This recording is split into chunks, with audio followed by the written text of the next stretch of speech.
So we're here with Andrew Byrd, who is one of the super smart academic dialogue coaches on Far Cry Primal, and the Ubisoft people know Andrew. But I want to talk to them because you and your wife created not one but two languages for this game, and I want to talk to you about this. So what are the two languages and then the dialects within those languages? So just to be clear, my wife, Brenna, Reinhardt Byrd, myself, but three other people helped to create the language. So Jessica DeLisi, Chiara Bozzone, and Ryan Sandell.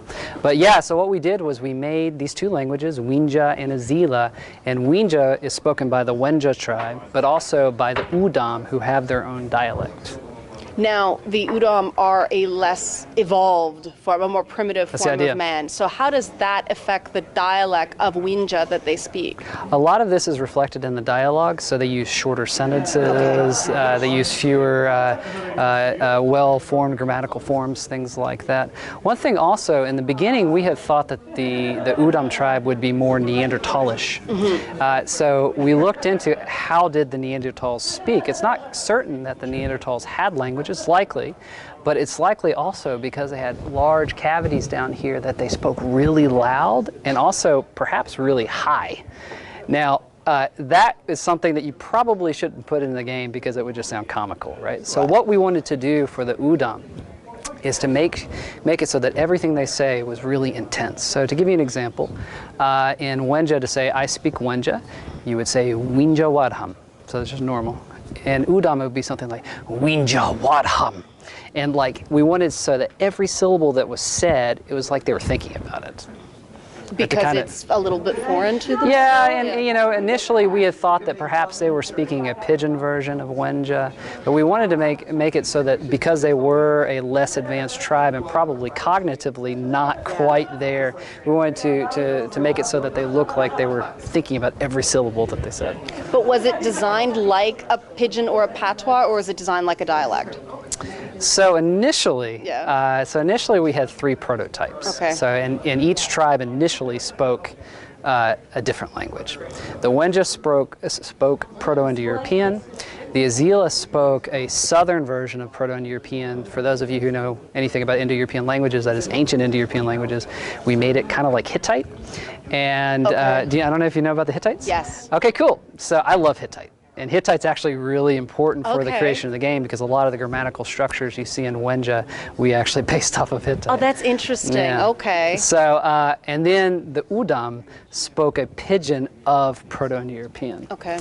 Now, earlier you were talking about the ch sound. Yeah, I was saying the Azila, when you were pronouncing the words differently, I'm like, wait, the Azila speak Hebrew. I can connect to this somehow. So I'll show you something.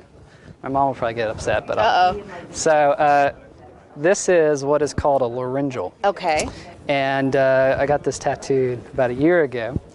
And the reason I got it tattooed is because this is the primary focus of my research, right? These very guttural sounds, right? The phonetic characters. Yeah, so it's likely they had three sounds in Pi. Now, when we made the prototype, the devs heard the language, and if you listen to Proto-Indo-European as it's spoken, so for example, this is actual Proto-Indo-European, right? So when you hear that, it sounds a lot like Latin, it sounds a lot like Greek, and there's a bit of Russian. There's certain associations to that sound, something that would draw the player out of the Primal.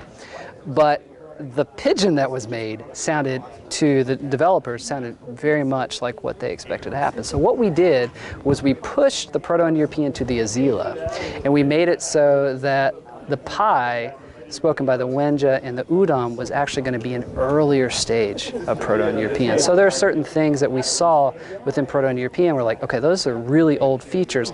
Let's have those be the baseline features within Wenja. Now, why do those old languages have those guttural sounds that we find difficult to speak nowadays? It's just random. Yeah. So, you know, every language in the world has its own set of what are called phonemes, so sounds. And some languages have the chs, some don't. And it's just, there's no real reason for it to be other than that's what their parents did. One of the things I really liked about this game is that it didn't make this into the caveman stereotype. It just said, these are people they don't live today, they just lived 12,000 years ago. Now there's certain things like what you're talking about, so you know, everything being in the present. Now this is kind of something that just came out of living in that time period. But in terms of the culture, in terms of just how people behave, I mean, they're essentially modern human beings put back, you know, in that very harsh climate. Now, when you don't have a word for something, when there isn't a record, when you're not sure, how do you create a word without just going, I'm going to call that cheese? Like, there's got to be some science to the art. Yeah, absolutely. So actually, we have about 1,200 words within the vocabulary. Some of those, not all of those, are found within the lexicon that was made for the collector's edition in Europe. Sadly, it's only in Europe. It's not in North America. But, you know, I would say about 95% of the words within both of these languages were based off of Proto-Indo-European. So we ask, you know, so okay, we have the verb to kill. How do you say to kill? Well, we already knew that that was pai gwen. This is English bane. This is the fen and defend. This is hunti in Sanskrit. And so we just said, okay, guan, that's the verb. But sometimes you're right, we have situations where there's not a verb, or there's not a word, noun, whatever. So what we would do is sometimes we would look at specific Indo-European languages and we say, okay, do they have a word for this? And if so, and if it makes sense, you know, there weren't any problems with homophony, then what we would do is we would trace that back to pi. But usually what we did was we made compounds. So for example, the word for torch is not a word we can reconstruct for Proto-Indo-European. So how would you make a compound that means torch? Fire stick. That's exactly what we did. Hey, I can do this! So the word for fire within Proto-Indo-European was something like pahur. Okay. For the game, it was shortened a bit to pur, so that's the word for fire. The word for stick or branch is shazda within Wenja, so it's pur shazda. Now sometimes our compounds got a little bit too long, so for example, yak, there wasn't a word we could reconstruct for yak. Really? Yeah. So how would you invent a word for yak? Big woolly cow, basically. Yeah, exactly. Okay. So I'm good at this. I didn't have the big, Right, but okay. I said woolly cow. or shaggy cow. And the word for shaggy in pi is dunsu. It's actually the source of the word dense. So dunsu gos, that's how it would, or dunsu gos within pi, and within Wenja that was dansu gawi. Now that has 4 syllables, whereas yak has 1. So initially we're like, okay, let's cut 2 of them, dangao, and that was still too long for the gameplay, so it was shortened to just simply dong. Oh, because of the way it had to be used. That's right. As an alert. Exactly. Right. So if you're thinking about like playing in the world, right? When would you hear the word for yak? You would when hear one's it. Trying to kill you. Yeah, when a yak is like charging at you to knock you down or whatever, and someone would be yelling this word, "Dansugawi." Oh, you're already knocked over, right? But dang, boom, right? And it's much shorter and much more appropriate. That's interesting. Now, when you did torch, I think to some people it's like, that doesn't sound anything like the original word. Is that vowel swap you were talking about, how they conjugated things? Yeah, they conjugated things differently. Well, so actually that sing, sang, sung, even though that's a basic feature of Proto-Indo-European, we actually think that that's new, and so we undid the vowel alternation.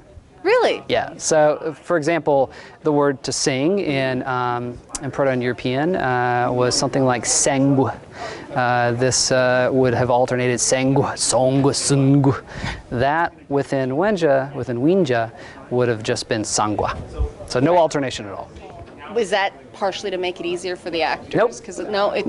Just because for starters, we knew there was a certain sound that the developers liked. They liked a lot of vowels, but also we know that that alternation of o, and n within the sing word, so sing, sang, sung, we know that that's new. So what we did was we undid it, and we made it so that there was only one vowel. So there was something of an aesthetic thrust as well as being accurate. Absolutely. It had to sound somewhat pretty to a modern audience. Well, I don't know about pretty, you know, that's kind of in the ear of the beholder. I think it's very melodic. I mean, at least when the Winja are speaking. The Udam, no, they're like roar all the time. Right. But the Winja, it is kind of a song. When you so certainly the cadence was designed in a very particular way. We knew that the Winja, we knew that they were very grounded. We knew that they played drums a lot. I'm actually a drummer. That's what I did before. Yeah. So that actually is part of the reason why I'm a linguist, right? So I work on syllables and beats, right?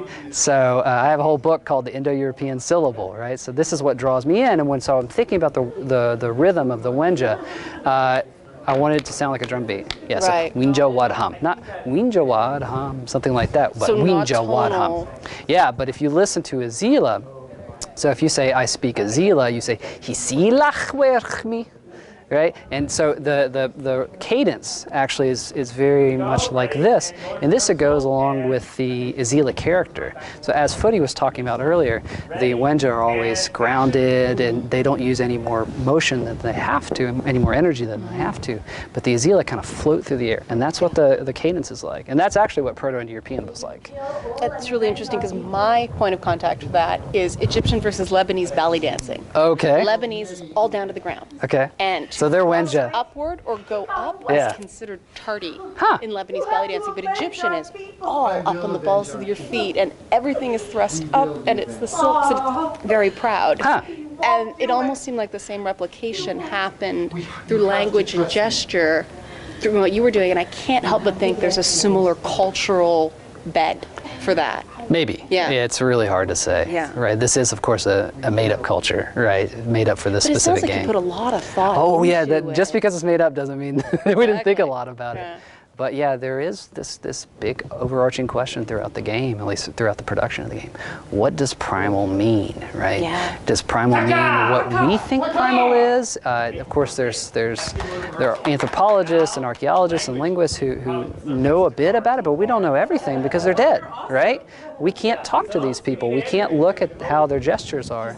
So a lot of it was trying to, figure out what exactly does primal mean. And I think they did a really good job with the movement and the gestures, making it feel real, but not like a caricature. And getting that, savage, but also first meaning of primal. Yeah. Yeah. Yeah. So they're calling for you, so I'm going to wrap. Oh, they are? But yeah, they said, we need Andrew. And I'm like, oh no. But academically now for you, Yeah. how does this tie into your day job? Because this must be an experience you're going to take back just because of the sheer size of the task. So my mission in academia and scholarship has always been about making Proto-Indo-European something that's real. Cool. Now, not just on this level, right? So if you look at they say, go read my book or whatever. It's hard, but when Send me your book, because I'm going to have to talk to Far Cry Primal cosplayers now, and they're going to know this stuff, Andrew, and I'm going to have to keep up. So I am going to need help. What would you cosplay? Which character would you cosplay as? See, I don't know, because anything I would do would be kind of offensive, because I'd have to darken my skin. So I might be one of the spirit people or something, or one of the animals. Right, I'd probably right. do the same. Well, I with think these a problem is that they don't wear many clothes, too. Oh, that's not a problem for me in cosplay. okay, You should okay. see some of the things. But I mean, I love, was it Selah? Yeah. The main character. I love her. Yeah. And the way she spoke was part of what drew me in. She's fantastic. Yeah, Car. she sort of had that, grounded, but there was a loftiness to the way she delivered the lines. It's funny, I'll return to that question, which is very important for me, but it's funny that you say that loftiness. Cara actually came to us, and to me and Bren, my wife, and asked, how do I make this more archaic? And so what we did was a lot of the changes that we had made in Wenja, we brought them back. We made it even older. And so Cara, of all the speakers in the game, she has the most archaic form. Is that to represent the separation? Maybe, Yeah, but it was okay. more to kind of represent her attitude and the way that she viewed the world. And it's funny, when she gets mad, she actually switches to the newer form. So there's a scene where she gets mad at Takad, and she switches to the more normal way of You speaking. guys are going to have to do like a DVD commentary for a video game Yeah. for all these little points. Yeah. Because people like me are going to be really interested in it. Well, cool. That makes me happy. But to return to what you're asking about, how does this fit into my career? So if you look at any of my scholarship, basically I ask a simple question: what do real languages do? Yeah. Here's a problem. What have been the past solutions? Oftentimes the past solutions, at least within the things that I was studying, the solutions were not things that real languages do. And so what I did was okay, we know that real languages treat syllables in a certain way. let's apply this to Proto-Indo-European, because Proto-Indo-European was a real language, and we can actually figure out a whole bunch. So this has always been kind of my mission. And so when I was approached with this was after I did the Fables. Yeah, I'm almost done. But after I did the Fables of Proto-Indo-European, which were actually, it was crazy, right? You know, so here I am, this young academic, you know, I'm used to going to conferences where 20, 30 people hear my paper, you know. Not anymore, Andrew. Yeah, I know. And so I do these Fables for Archaeology Magazine, and I got, I think like 750,000 people listen to them, which is, right? This is millions of people. Right? And the wonderful thing about this, the wonderful thing about the Fables, is that you don't have to go the traditional route to learn Proto-Indo-European. Typically, you start early, you learn Latin, Greek, Sanskrit, Hittite, Slavic, Germanic. You know, by the end, you're learning like 30 languages, right? To get to the secret. We're giving you this secret, right? Yeah. And showing you this is what our linguistic ancestors kind of sounded like, right? And it's pretty magical, in my opinion. It's amazing. Yeah. So, did you play video games before this? Yeah. Okay, so this is. Yeah.